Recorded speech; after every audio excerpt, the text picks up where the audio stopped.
बिस्मिल्लाहिर्रहमानिर्रहीम। Naveed Anjum with first year physics, और ये है हमारा प्रॉब्लम नंबर 6.9। अब इस प्रॉब्लम के अंदर वो कहता है कि what gauge pressure is required in city mains for a stream from a fire hose connected to the city mains to reach the vertical height of 15 metre. तो है क्या कि एक बिल्डिंग है और 15 मीटर ऊपर यहाँ पे कोई आग लग गई है इस जगह पे, और इसकी जो हाइट है ये 15 मीटर है। और अक्सर जो बाहर के कंट्रीज़ हैं उनके लिए जो आग बुझाने का काम है वो उन्होंने पहले ही सिटी के अंदर सिटी मेन्स लगा दी होती हैं, पाइप की मदद से पानी पहुंचा दिया जाता है वहाँ पे। तो वो ये कहता है कि सिटी मेन के साथ यहाँ पे पाइप लगाया, ठीक है, तो यहाँ से वो जो है वो पानी ऊपर फायर करना चाह रहा है, और यहाँ से जो है वो हाइट जो है वो 15 मीटर ऊपर, मतलब सिटी मेन से पाइप लगा के यहाँ से वो 15 मीटर ऊपर आग कहीं लगी हुई है, तो वहाँ पे वो जो है वो शूट आउट करता है पानी को। तो वो क्या कहता है कि कितना हमें प्रेशर रिक्वायर्ड होगा, ठीक हो गया। तो जब भी प्रेशर आपने निकालना होता है तो वो हमेशा प्रेशर डिफरेंस होता है, क्योंकि अब जिस तरीके से पोटेंशियल एनर्जी है तो पोटेंशियल एनर्जी के लिए आपको एक रेफरेंस पॉइंट की ज़रूरत होती है, और उस रेफरेंस पॉइंट को आप ज़ीरो पोटेंशियल एनर्जी कह देते हैं। इसी तरीके से पोटेंशियल डिफरेंस के अंदर भी वो एक्चुअली क्या होता है कि आपने किसी भी जगह का पोटेंशियल फाइंड आउट करना है तो उसके लिए ख़ास रेफरेंस की ज़रूरत होती है। तो यहाँ पे भी जो प्रेशर है वो एक्चुअली प्रेशर डिफरेंस है, और एक उसका प्रेशर होता है एटमॉस्फेरिक प्रेशर से कितना ऊपर लेके जाना है। तो एक्चुअली यहाँ पे आपने व्हाट गेज प्रेशर का मतलब यह है कि आपने प्रेशर डिफरेंस फाइंड आउट करना है। तो एक चीज़ तो प्रेशर डिफरेंस फाइंड आउट करना है, ठीक हो गया। अब उसके बाद दूसरी चीज़ है कि वो सिंपल वो ये कहता है कि ये हाइट जो है वो आपकी फिर h नहीं होगा बल्कि इस हाइट का डिफरेंस होगा, तो इसको वो कह देता है h2 माइनस h1। और वो ये कितना कह रहा है, वो कहता है कि 15 मीटर है, ठीक हो गया। अब दूसरी चीज़ ये है कि आपको निकालना क्या है, आपको निकालना है प्रेशर डिफरेंस, हाइट ये होता है। अब सिटी मेन जो है वो एक ख़ास उसका एरिया होता है, ठीक हो गया। तो इसका मतलब उसके आगे जो पाइप लगाएंगे उसकी भी उतनी हाइट होगी। तो सिटी मेन्स का जब area of cross section same होगा तो उससे क्या होगा कि आपका V1 अप्रॉक्सीमेटली इक्वल हो जाएगा V2 जो कि इक्वल होगा V के, ठीक हो गया। तो अब हमने क्या करना है, प्रेशर डिफरेंस फाइंड आउट करना है, और वाटर है, और वाटर की आपकी डेंसिटी आपको पता है कितनी होती है जी, 1000 किलोग्राम पर मीटर क्यूब, ठीक है। तो अब आपने बर्नौली इक्वेशन को यूज़ करना है, P1 plus half rho V1 square plus रो GH1 इक्वल हो गया P2 plus half rho V2 square plus रो GH2। अब सिटी मेन्स हैं, सिटी मेन्स का हर जगह पे area of cross section same, तो वेलोसिटी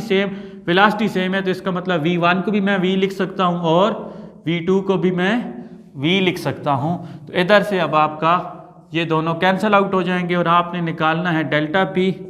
तो P1 माइनस P2 होगा जो कि इक्वल होगा क्या,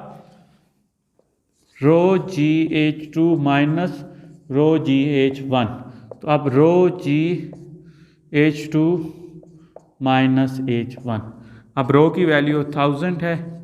इंटू ये 9.8 है और ये 15 है। तो इधर से आपका जो प्रेशर, जैसे इसका आंसर निकालेंगे तो ये आपका आंसर आएगा 1.4710⁵, और प्रेशर है तो न्यूटन पर मीटर स्क्वायर या उसे पास्कल कहेंगे। तो आज के लिए, और आज हम चैप्टर नंबर 7 का आर्टिकल पढ़ रहे हैं, simple harmonic motion and uniform circular motion. अब इसके अंदर हमने सिंपल हार्मोनिक मोशन को भी डिस्कस करने और यूनिफॉर्म सर्कुलर मोशन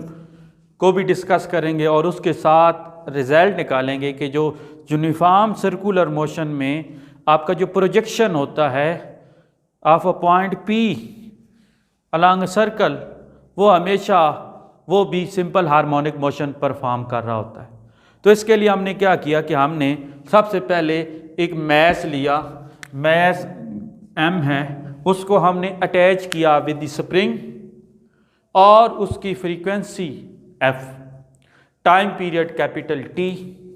और उसका जो एम्पलीट्यूड है वो x0 है। तो हमने किया क्या कि उसको डिस्प्लेस किया फ्रॉम पॉइंट O से हमने B की तरफ ले गए, उसका एम्पलीट्यूड बना x0। तो अब हमने क्या किया कि जैसे ही आप उसके मेन पोजीशन से एक्सट्रीम पोजीशन पे लेके गए, उसे रिलीज़ किया, तो अब ये जो मैस M है वो उसने सिंपल हार्मोनिक मोशन परफॉर्म करना शुरू कर दिया।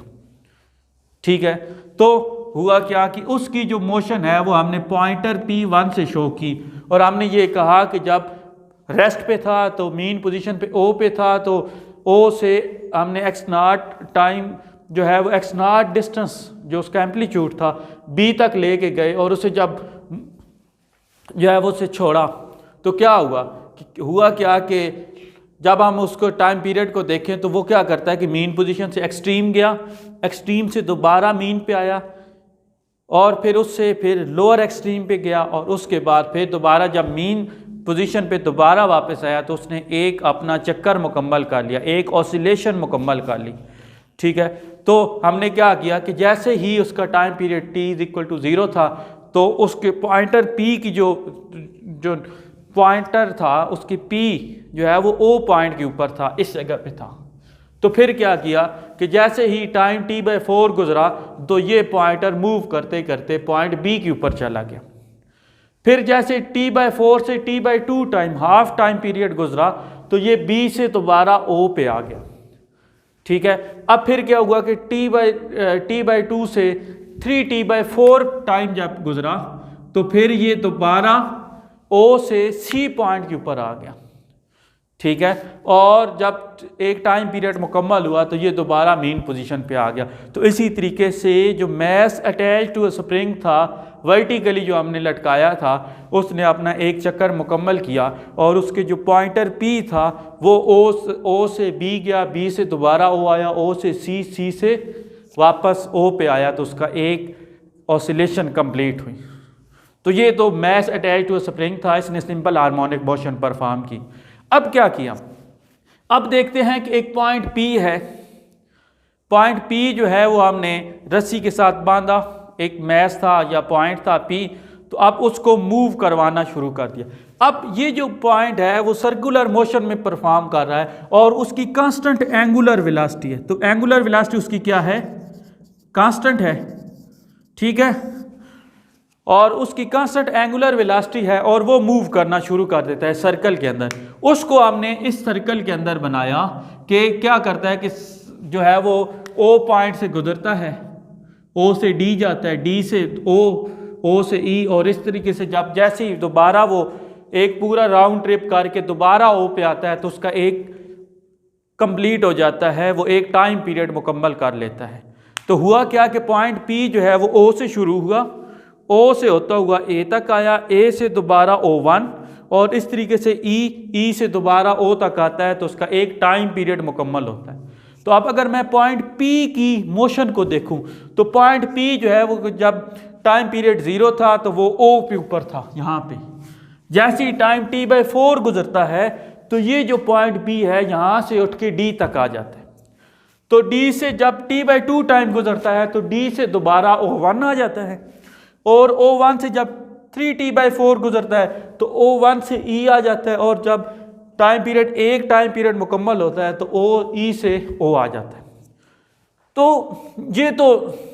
सिंपल सी बात थी। तो अगर मैं पॉइंट P के एंगल की बात करूं तो जब टाइम t=0 था तो वो बिल्कुल अलॉन्ग पॉजिटिव एक्स एक्सिस के ऊपर ही था, तो उसका एंगल 0 था। जैसे ही 0 से t/4 टाइम तो ये पॉइंटर यहाँ तक आ गया तो इधर से उसका जो एंगल बना वो इसके साथ एंगल जो है वो मीन पोजीशन से उसका एंगल बना वो 90 डिग्री, तो उधर उस वक्त उसका एंगल क्या था, π/2। अब जैसे ही t/2 टाइम गुजरता है तो ये जो पॉइंटर है ये यहाँ पे आ जाता है, तो अब अगर इसके साथ एंगल देखेंगे तो वो पाई आ जाएगा, तो इसी तरीके से उसका एंगल पाई बन गया। और उसके बाद 3t/4 टाइम गुजरता है तो यहाँ पे आ गया, तो इधर से घूमता हुआ ये यहाँ गया, तो इधर से आपका आंसर आया 270, जिसको हम 3t/4 कहते हैं। जब इधर से दोबारा वापस आता है तो उसका टाइम पीरियड या एंगल क्या हो जाता है, 2π हो जाता है। अब ये तो आपकी यूनिफॉर्म सर्कुलर मोशन थी, उसका टाइम पीरियड t था, तो जो आपका पॉइंट P है वो सर्कुलर मोशन है, उसकी कांस्टेंट एंगुलर वेलोसिटी के साथ वो इस तरीके से मूव कर रहे हैं। लेकिन जैसे ही हम उसके प्रोजेक्शन की बात करते हैं, उसके साए की बात करते हैं, तो हम क्या कहते हैं कि जैसे जैसे अब पॉइंट P यहाँ पे गुजरा, इसका साया अलोंग द डायमीटर, अब ये उसका सर्कल का डायमीटर है और इसका जो रेडियस है वो उसके इसी के एम्पलीट्यूड की इक्वल है, जो कि x0 है। अब वो क्या कहता है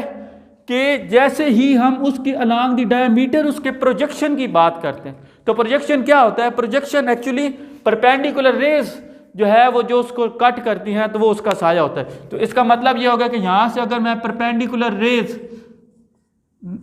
डालूं तो ये यहाँ इसका साया यहाँ पे आ जाएगा, ऐसा ही है। तो अगर मैं उसके प्रोजेक्शन की बात करता हूँ तो P जो है वो यहाँ से अगर यहाँ आता है तो उसका प्रोजेक्शन यहाँ पे कहीं होगा, जैसे ही यहाँ से यहाँ जाता है तो उसका प्रोजेक्शन यहाँ पे आ गया, जैसे पॉइंट P यहाँ पे आया इसका प्रोजेक्शन अलोंग द डायमीटर इस जगह पे आ गया, और जैसे यहाँ पे आया तो इसका प्रोजेक्शन ये आ गया। तो अब उसके प्रोजेक्शन को मैं n से शो करता हूँ कि जैसे पॉइंट P यहाँ पे आया उसका प्रोजेक्शन यहाँ पे। तो अब अगर इसके प्रोजेक्शन को बगौर देखते हैं तो जैसे जैसे P पॉइंट O से ऊपर की तरफ जा रहा है, इसका प्रोजेक्शन इसी तरीके से चलता जा रहा है, और D के ऊपर वो यहाँ पे आ जाता है। तो हुआ क्या कि पॉइंट P यहाँ से यहाँ गया तो उसका प्रोजेक्शन यहाँ से अलोंग द डायमीटर चलता चलता यहाँ पे आ गया। अब फिर पॉइंट P यहाँ से ऐसे आता है, फॉर एग्जांपल पॉइंट P इधर आया, तो अब प्रोजेक्शन हमें परपेंडिकुलर रेज जो है वो इसके ऊपर जब हम हिट करेंगे तो उसका प्रोजेक्शन यहाँ पे आएगा, ठीक हो गया। पॉइंट P यहाँ पे आता है, उसका प्रोजेक्शन ये आ जाता है, यहाँ पे आता है तो इसका प्रोजेक्शन यहाँ पे आ जाता है। तो इसका मतलब क्या हो गया कि पॉइंट P ने इधर से मूव करता हुआ अलोंग द सर्कल यहाँ पे आया, इसका साया जो है वो यहाँ से मूव करता करता यहाँ पे आ गया, और इधर से जब यहाँ पे आया तो इसका जो साया था वो यहाँ से फिर दोबारा मूव करते मीन पोजीशन पे आ गया। इसका मतलब ये यहाँ से यहाँ पे आया तो इसका साया यहाँ से यहाँ गया, इधर से फिर दोबारा वापस आ गया। अब जैसे ये नीचे आने की कोशिश करता है तो ये पॉइंट P है, तो हम इसका साया यहाँ पे होगा, ऐसे मूव करता है तो इसका साया यहाँ पे, इधर होता है तो इसका साया यहाँ पे, और इसी तरीके से जब ये यहाँ से लेकर यहाँ पे मूव करेगा इसका साया यहाँ से लेकर यहाँ तक आ जाएगा, और इसी तरीके से जब ये इधर से वापस चलेगा, फॉर एग्जाम्पल पॉइंट P यहाँ पे है तो इसका प्रोजेक्शन ये आ गया, पॉइंट P यहाँ पे आया तो इसका प्रोजेक्शन ये आ गया, पॉइंट P यहाँ पे आता है तो इसका प्रोजेक्शन ये आता है, और दोबारा जब अपना टाइम पीरियड मुकम्मल करके तो इसका प्रोजेक्शन यहाँ पे आता है। तो अब पॉइंट P तो यूनिफॉर्म सर्कुलर मोशन में मूव कर रहा है, लेकिन जब हम उसके प्रोजेक्शन की बात करता हूं जिसको हमने पॉइंट N कहा, तो वो एक यूनिफॉर्म सर्कुलर मोशन करता है। क्या कि मीन पोजीशन पे था, एक्सट्रीम पे गया, फिर दोबारा मीन पे आया, मीन से लोअर एक्सट्रीम पे गया और इधर से दोबारा वापस आया। तो इससे मतलब ये हुआ गया कि आपका जो पॉइंट P था वो तो ऑसिलेटरी मोशन नहीं परफॉर्म कर रहा था, टाइम पीरियड उसका उतना ही था जितना इसका टाइम पीरियड था, लेकिन वो यूनिफॉर्म सर्कुलर मोशन तो कर रहा था लेकिन ऑसिलेटरी मोशन नहीं कर रहा था। अब पीरियाडिक मोशन उसकी थी। पीरियाडिक मोशन क्या है कि एक मोशन किसी भी बॉडी की एक टाइम पीरियड T के बाद वो दोबारा अपनी मोशन अगर रिपीट करे तो वो पीरियाडिक मोशन है। लेकिन ऑसिलेटरी मोशन क्या है? ऑसिलेटरी मोशन ये है कि to and fro motion of a body about the mean position, mean position से गुजरना उसका ज़रूरी है, ठीक है। तो मीन पोजीशन के इर्द गिर्द जो मोशन है बॉडी की वो आपकी ऑसिलेटरी है, और ये मोशन पीरियाडिक भी होती है, लेकिन अब यूनिफॉर्म सर्कुलर मोशन में बॉडी मीन पोजीशन से नहीं गुजरती, लेकिन वो पीरियाडिक है क्योंकि ख़ास टाइम के बाद वो अपनी मोशन जो है वो कर रही है। तो इसका मतलब ये हो गया कि अगर पॉइंट पी की मोशन को देखें वो पीरियाडिक है क्योंकि ख़ास टाइम पीरियड के बाद अपनी मोशन रिपीट कर रही है, लेकिन वो ऑसिलेटरी मोशन नहीं है। जबकि हम बात करते हैं पॉइंट एन की, जो उसके प्रोजेक्शन है, तो वो ऑसिलेटरी मोशन परफॉर्म कर रहा है क्योंकि वो मीन पोजीशन से उसका साया गुजर रहा है। तो इधर से हमने ये कहा कि अगर हम इसके पॉइंट प्रोजेक्शन जो एन है उसकी अगर हम बात करते हैं तो वो भी सिंपल हार्मोनिक मोशन परफॉर्म कर रहा है, बिल्कुल उसी तरीके से जिस तरीके से पॉइंटर जो है वो P1 कर रहा था, किसका, सिंपल हार्मोनिक मोशन जो मैस अटैच टू स्प्रिंग था। तो इधर से हमने ये कहा कि जो प्रोजेक्शन ऑफ पॉइंट P जिसको हमने N कहा, तो N की motion is replica of pointer motion. तो बिल्कुल उसी तरीके से उसकी मोशन हो रही है N की जिस तरीके से पॉइंट P मूव कर रहा है। जैसे ही पॉइंट P 0 से T/4 टाइम गुजरता है तो B पे आता है, इसी तरीके से पॉइंट N जो है वो मीन पोजीशन से एक्सट्रीम पोजीशन पे आ जाता है D, और वहाँ पे इसका भी एम्पलीट्यूड x0 होता है और इसका भी एम्पलीट्यूड x0 होता है। बिल्कुल इसी तरीके से फिर हमने ये कहा कि जैसे 0 से T/4 टाइम गया तो पॉइंटर N की मोशन अगर मैं देखूँ, ठीक हो गया, ये तो पॉइंट P की मोशन है, P's मोशन मैं लिख देता हूँ। अब मैं अगर एंड्स की मोशन लिखूं तो क्या होगा कि जैसे जैसे आपका पॉइंट P 0 से D पे गया, ठीक हो गया, और तो आपका प्रोजेक्शन भी मीन पॉइंट से, मीन पोजीशन से D पॉइंट पे गया, और जैसे ही आपका पॉइंट P D से O1 पे आया तो आपका जो N है वो D से दोबारा मीन पोजीशन पे आ गया। इसी तरीके से जब O1 से E आया तो आपका पॉइंट N भी O से E आया, और इसी तरीके से जब वो O पे गया तो ये अपना मीन पोजीशन पे आ गया। और इसी तरीके से जब हम इसकी बात करते हैं तो टाइम पीरियड की बात करते हैं थीटा की, तो जैसे ही 0 टाइम था तो एंगल 0, जैसे ही टाइम T/4 गुजरता है तो उस पर एंगल क्या हो जाता है, π/2 हो जाता है। बिल्कुल इसी तरीके से जब यहाँ पे पॉइंट P है तो ये x है, तो ये अगर इसके देखा जाए तो यहाँ पे भी उसका क्या आ जाएगा, x आ जाएगा। इसी तरीके से जैसे ही थीटा जो है वो π/2 होता है तो आपका अपर एक्सट्रीम पे जा जाता है, तो इधर जो आपका एम्पलीट्यूड है वो x0 हो गया। इसी तरीके से आगे जाता है कि जैसे टाइम T/2 गुजरता है तो एंगल आपका पाई हो जाता है, पाई की वैल्यू जो है वो sin π 0 होता है, तो यहाँ पे आपका डिस्प्लेसमेंट 0 हो जाता है, और जैसे ही टाइम 3T/4 गुजरता है तो आपका एंगल 3π/2 आ जाता है, तो उससे आपका साइन वेव यहाँ पे आ जाता है, और यहाँ पे भी एम्पलीट्यूड x0 है। और इसी तरीके से जब एक टाइम पीरियड गुजरता है, पूरा टाइम पीरियड होता है, तो वहाँ पे एंगल 2π हो जाता है, तो उससे आपकी जो वेव फॉर्म बनेगी वो इस तरीके से। तो आज के इस लेक्चर के अंदर हमने ये देखा कि एक बॉडी जो सिंपल हार्मोनिक मोशन परफॉर्म कर रही है और उसकी मोशन जो है वो वाइब्रेटरी मोशन होती है, लेकिन जब एक बॉडी उसी के साथ अगर एक बॉडी जो एक सर्कल में मूव कर रही है, तो सर्कल में मूव करती हुई बॉडी की मोशन सर्कुलर मोशन है, पीरियाडिक होगी, लेकिन उसका जो साया होगा वो अलॉन्ग द डायमीटर आपकी वाइब्रेटरी मोशन ही परफॉर्म कर रहा होगा, और उसकी मोशन भी सिंपल हार्मोनिक मोशन होगी। तो आज के लिए इतना ही, नेक्स्ट लेक्चर में हम जल्द ही हाजिर होंगे, तब तक के लिए अल्लाह हाफिज़।